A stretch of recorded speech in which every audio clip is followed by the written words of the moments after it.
Today on CityCast DC, Happy New Year! It's January, which usually means the cold weather is setting in, the holidays have wrapped up, and maybe you're feeling a little bit blah. But January doesn't have to be blah. Newsletter editor Kayla Cody Stemmerman and executive producer Priyanka Tilve share what they're looking forward to this month as your definitive guide to January in DC.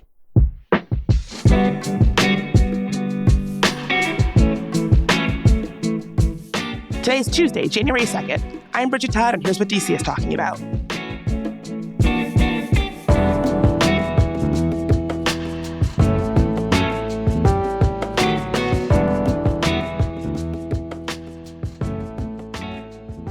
Kayla, Priyanka, January is here. How do you all feel about January in DC, first of all? Both of us are like, That sound summarizes how I feel, too.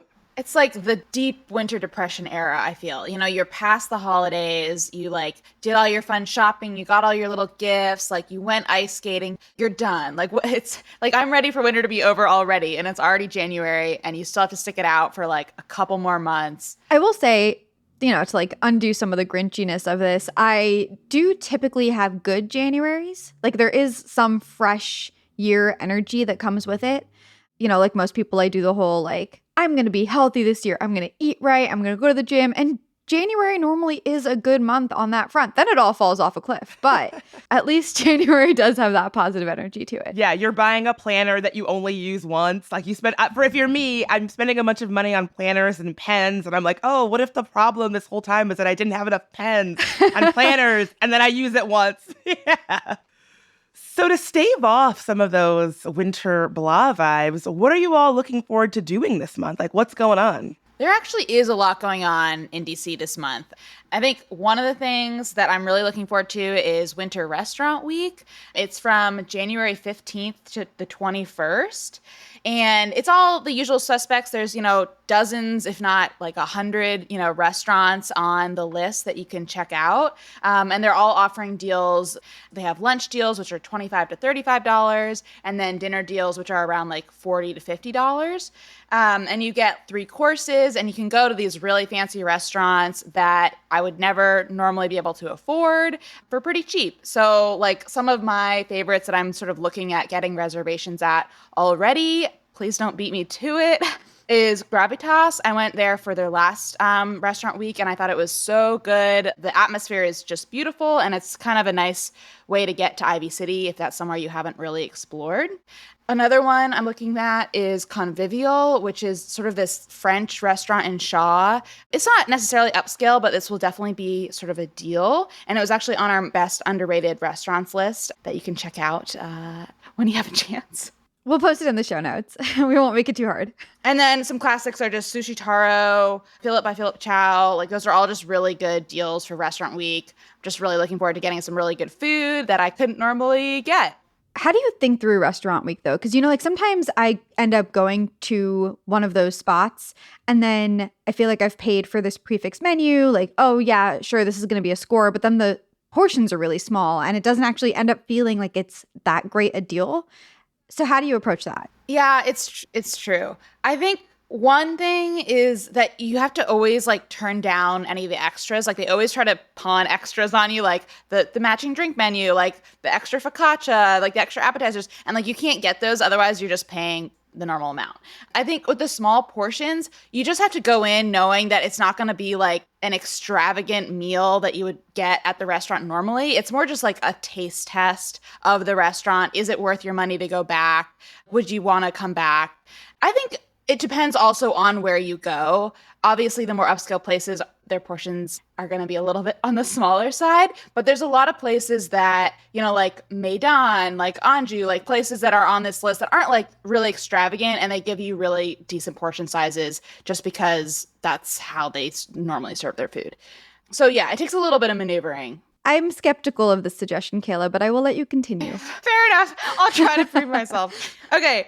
Another thing to consider participating in this month is Dry January. A lot of bars are having deals and specials.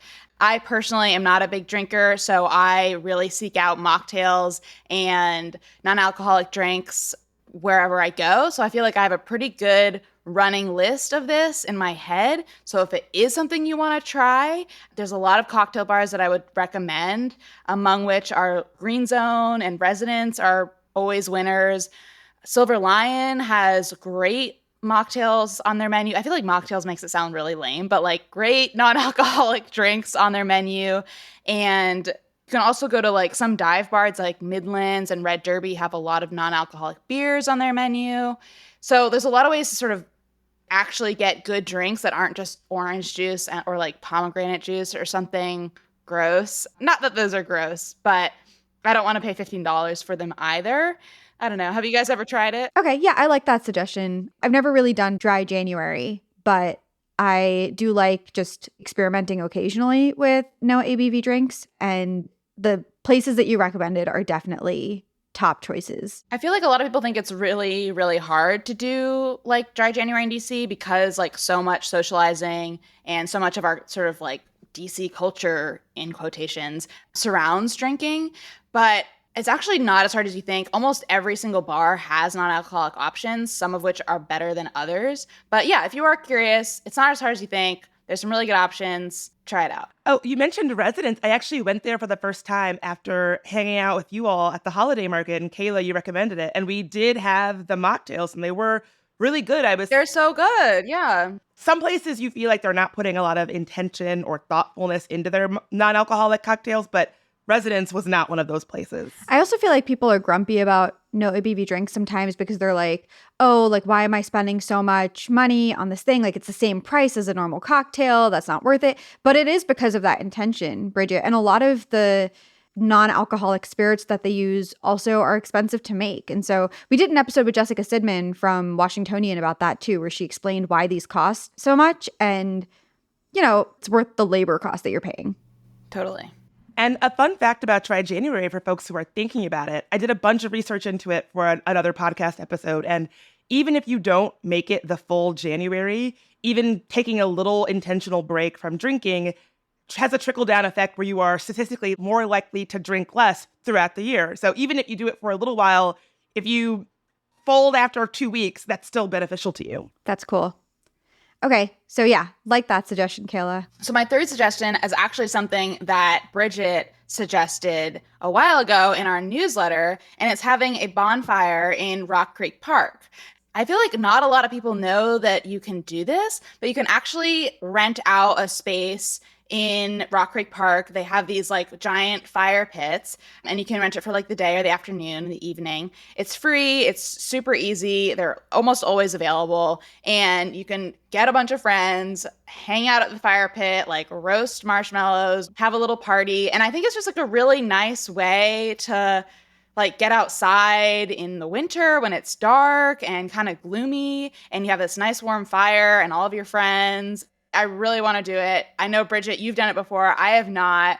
I want to know how it was because I really want to try it. It's funny that you say this because my friends and I wrapped our annual Rock Creek Park fire hang just recently. How was it? It was great. It's always super fun. Yeah, every time we do it, when we invite somebody for the first time, they're like, we didn't know you could do this in the park. Do you have to pay? Like, there's always lots of questions about how it works. And it's really easy. The one thing I will say is that there is like one really good fire pit. Like there's one fire pit in Rock Creek Park that I think is like head and shoulders above the rest. And so that one I think often is like you need to like do a little scope out. They have numbers, which I don't remember the number offhand. You could get food delivered there pretty easily. Like if you wanted to get like Uber Eats or pizza delivered there. Shout out to my friends who are CityCast listeners, Stephanie and Tim, who built the fire. It is great. I recommend wholeheartedly. It is just a fun thing to look forward to in the winter months that's still outside. Sounds fun. Yeah, I have never tried that either. And I think that's a solid suggestion. Kayla, you've set the bar very high with these recs. Oh, okay. The pressure's off.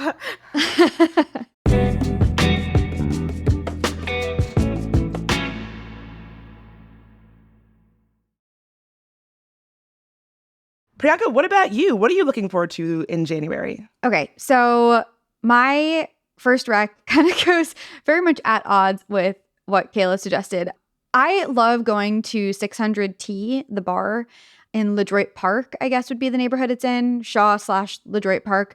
It's a basement speakeasy style bar. It's very cozy in there. They have a fireplace. It's small. Something about that place just screams winter to me. I only ever go there in the winter. It almost feels like a waste to go there when the weather's nice. I mean, they have a nice patio in the back, but still, it feels like you have to go there in the winter. I will say, I actually did go there literally a few days ago, and I got a non-alcoholic cocktail, and it was excellent, and it was still a great vibe. So I don't think it's at odds.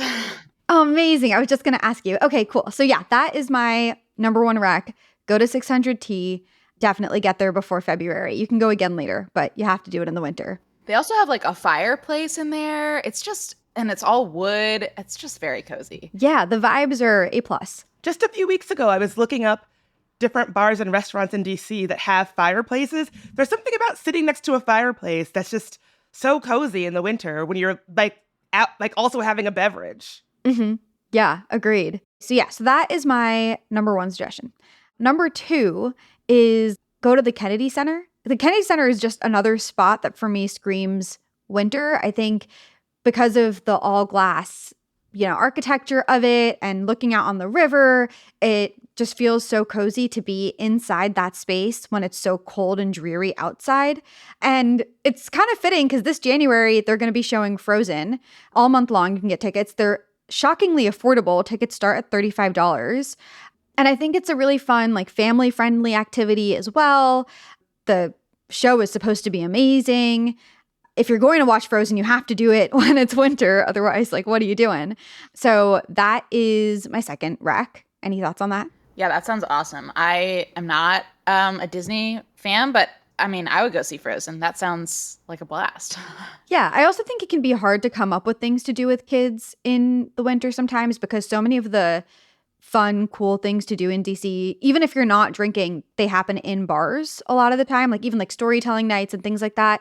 So this seemed like a really good option for people with children. And Frozen, in my opinion, is relatable regardless of age. So it's something you can go to with kids, but not feel like you're at like a kid's thing. It's also nice. Like, I feel like I always love going to the theater in the winter because it's like you get to dress up and like wear your long coat and your boots and like just feel like you're in the Gilded Age or something. Yes, exactly. Yes, the scarf season thing with the Kennedy Center, it's just chef's kiss. Yeah, any excuse to get dressed up and go to the Kennedy Center, I'll take. Okay, and then my third rec. Kayla, you said that you feel like you get ice skated out in December, but I love going in January, especially the Sculpture Garden rink that they have. First of all, I think fewer people are there in January, so it's less crowded, it's less stressful, especially if you're a little bit unsteady on your ice skates. You're not as worried about plowing into a bunch of 5-year-olds. Also, kids are back at school, so if you can sneak off in the afternoon or get there right as the workday is ending, you're not likely to run into as many people. The ice is better for that reason too. It's not as carved up. And one thing that I especially love about the Sculpture Garden rink is their music is on point. Every time I've been there, they're playing an international world music playlist where I learn a bunch of new songs that I feel like I wouldn't have heard otherwise. And it's a really fun vibe. And it feels very DC to listen to that while skating around in a fairly affordable outdoor ice rink. Wow. Are you a good ice skater? I'm okay. Like I'm not great. I can't do a lot of tricks. I can do like a very slow spin. I can skate backwards if I practice for like an hour or two, but it's just fun being out there. And I do feel like I get better the more I do it, obviously. No, that's a good suggestion. I like that. I think I would counter and say that I actually think the Georgetown ice skating rink is where it's at. It's a little bit bigger. I think it's also, there's more to do around, well, it depends, but I think there's more to do around there. Like there's a lot of shopping. There's like, they have a cookie tour in the wintertime. There's Glow Georgetown. I don't know. There's just like, it's very cutesy. That is a good point, especially like after ice skating, which can be very tiring and you're hungry. The Georgetown Ice Rink has a bunch of restaurants right around it. Lots of hot chocolate potential, for sure. Yes, good point, good point. Okay, Bridget, what do you think? Who won? This is a competition, as is everything. I didn't realize this was a contest. Oh, You're no. all winners. Honestly, the winner is all of us because we are walking away with all of these great January recommendations. It's all of you, actually. It's everybody listening. Is that a cop-out? Definitely a cop-out, but we'll let you get away with it this time. All right, well, I'll see you at Residents, I'll see you at the ice skating rink. I'll see you all over DC this January. Thanks so much. Absolutely. Thank you.